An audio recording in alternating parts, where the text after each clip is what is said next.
Science tells us that there's more to the universe than the things we can physically see. Maybe that extends to things living and non-living. Are there aliens visiting us in secret? Are they friendly and here to help us? Or are they here to cause us harm? These true stories will blow your mind.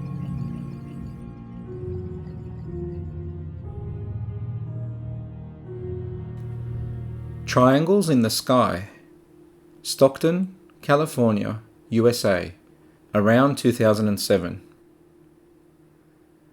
James recalled a few incidents with what he called UFOs, and in the true sense of the word, he did not presume that they were alien ships. Instead, he admitted that he just didn't know what they were. The first incident he recalled was when he was about 13 or 14 years old.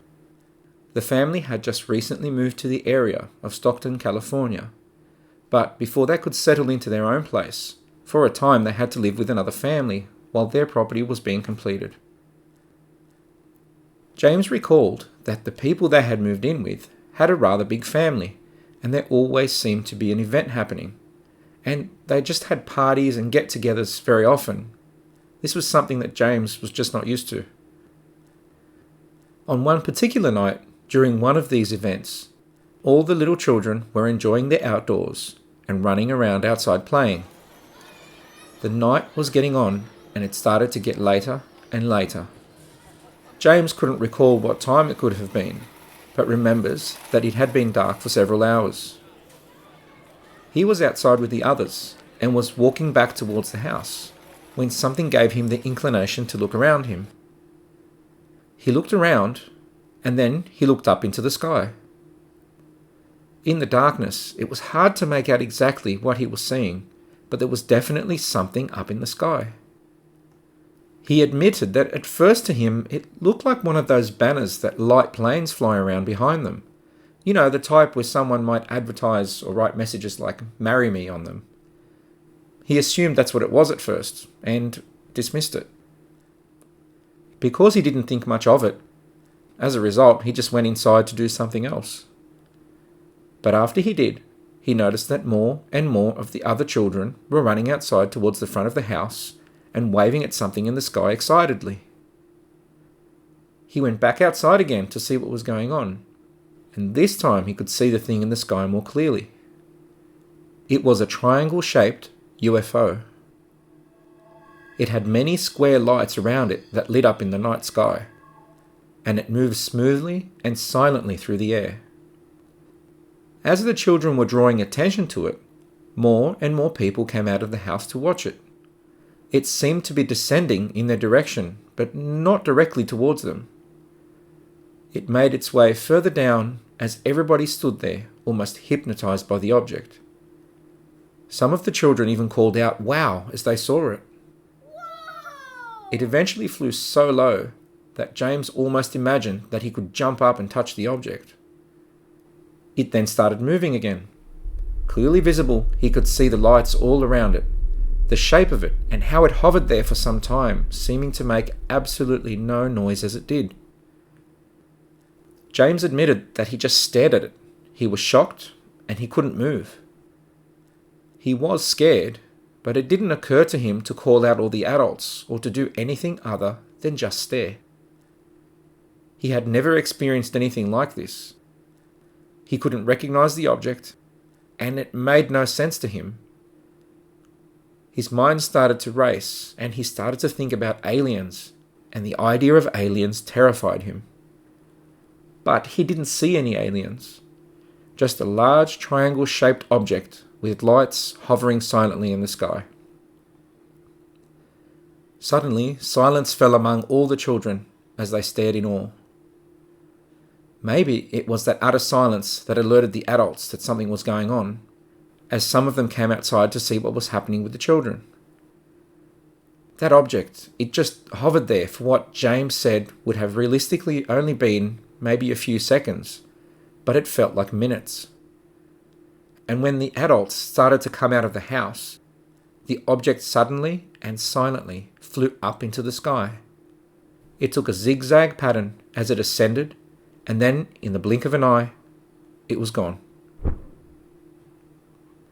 Now, as a bonus, about 2 years later, around 2009, James had another incident occur. This one happened in Fresno, California. He was sitting outside with his sister at a small family get-together one evening. They were just catching up and talking while having some light snacks. James happened to look up to the clear sky and could see the stars clearly. It was a beautiful night. He noted that the time was about 11 p.m. and he was about to go to bed when all of a sudden he noticed something change in the sky. He squinted to try to see better, thinking his eyes were playing tricks on him. Maybe it was bedtime. But against the backdrop of the beautiful, clear and starry night, he noticed that a huge object bigger than a plane, another triangular-shaped UFO, was moving in the sky. This time, James realized that he couldn't make out any of the details of the object because it looked almost invisible. By invisible, he meant that it had no lights, but a large, dark, triangular shape seemed to be moving across the sky, and he knew it was there because as it passed by, it would block out the stars. The UFO was as dark as the sky. It was almost as if it were camouflaging itself with the night sky as it moved slowly and silently. James felt almost as if it were looking for something, but he wasn't sure what it could be.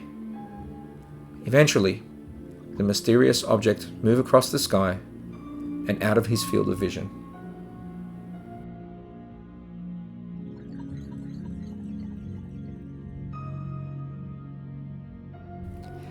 Hey guys, you might have noticed a drop in episodes lately, and that's just because I don't have enough stories to share. I only share first-hand accounts, and that's always what I've done. And that's what I'd like to continue to do, but I need your stories. So if you've got something to share, please do.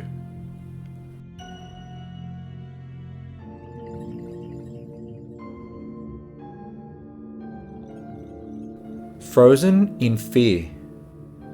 Fresno, California, USA, 2024. Frida worked a variety of shifts, especially later nights. She often wasn't home until after 1 a.m., and as a result of the later hour, usually wasn't asleep until about 3 or 3:30 a.m. Coming off those shifts takes a person time to settle in, wind down, and relax to get to sleep. Some nights she had more trouble sleeping than others, and admittedly, she could get restless. Despite the shift work and the odd hours, Frida never really had any strange occurrences. Well, that was until sometime in 2024, where suddenly things changed very drastically and very creepily. She started to find that getting to bed was getting a little bit more difficult each night. And it was just the little things. A sense of restlessness, uneasiness, and just generally being bothered. Then the strangeness ramped up a whole lot more. Every night when settling down to sleep, despite whatever time it was, she started to hear a noise, like her sliding door open. Not wanting to freak out at any sound, she rationalized it and formed the impression that it was just her brother. He would also be up and in and out of the house at odd hours of the night. On 1 or 2 occasions, she didn't get up to investigate what was going on, but couldn't find her brother outside. He would actually be fast asleep in his room. And even more strangely, the door was securely locked. This went on for some time, until finally, on one particularly creepy night, Frida lay in her bed. She lay facing the wall, which faced away from the area where the sliding door was. She closed her eyes to sleep, when all of a sudden she felt an overwhelming fear come over her. She lay there scared and frozen as she felt a very strong presence in the room, as if someone was standing right behind her. She wanted to turn over to check, but she just couldn't move her body at all. She was wide awake and aware, but unable to move a single muscle. She wondered in her mind whether this was sleep paralysis or whether it was just the fear itself that had taken over her. After a few seconds, she realized she could just move her hands, but wasn't able to physically turn around to face whatever it was she could feel standing behind her. She said that her fear was so overwhelming, and it was like her body didn't want her to turn around and see what was there. She physically tried to move herself, and after a few agonizing and terrifying minutes, was finally able to turn around. There was nothing there, and the creepy feeling quickly faded. Frida was shocked at what happened, and after that she just couldn't sleep that night. She was awake until sunrise. It took several days for her to come to terms with it, and as it didn't happen immediately again, she was able to eventually dismiss it as a form of sleep paralysis.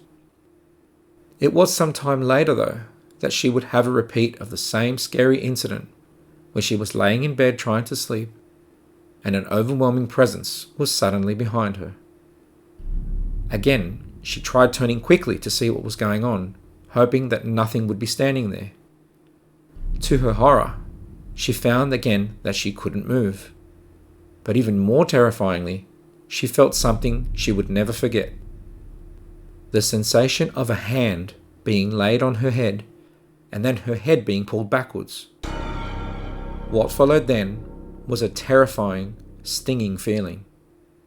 She described it as if what felt like a needle going up her nose. She couldn't see anything, even though her eyes were wide open. Her entire vision seemed to be gone, as there was literally nothing that she could see, and nothing that she could do, as the needle sensation seemed to go further and further into her nose. She wanted to cry, she wanted to yell, she wanted to move, but she lay there helpless and in a panic, as something took control of her and subjected her to this horrible ordeal. After a while, the feeling of the needle retracted. The hand was gone, and she could suddenly move again. She sat up shaking in fear and disbelief as she cried. From that moment on, she feared the night time. She feared being alone at night, and even more, she feared anything to do with aliens.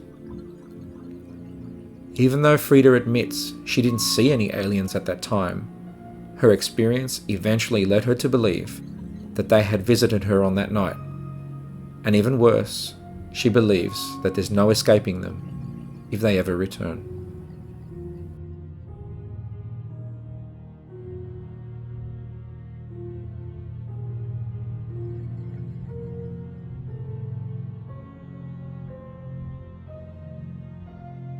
If you'd like to submit your own chilling true tale, so that your story might be featured in one of these episodes, contact me through our website at www.chillingtruetales.com or on email on seekersosparanormal@gmail.com.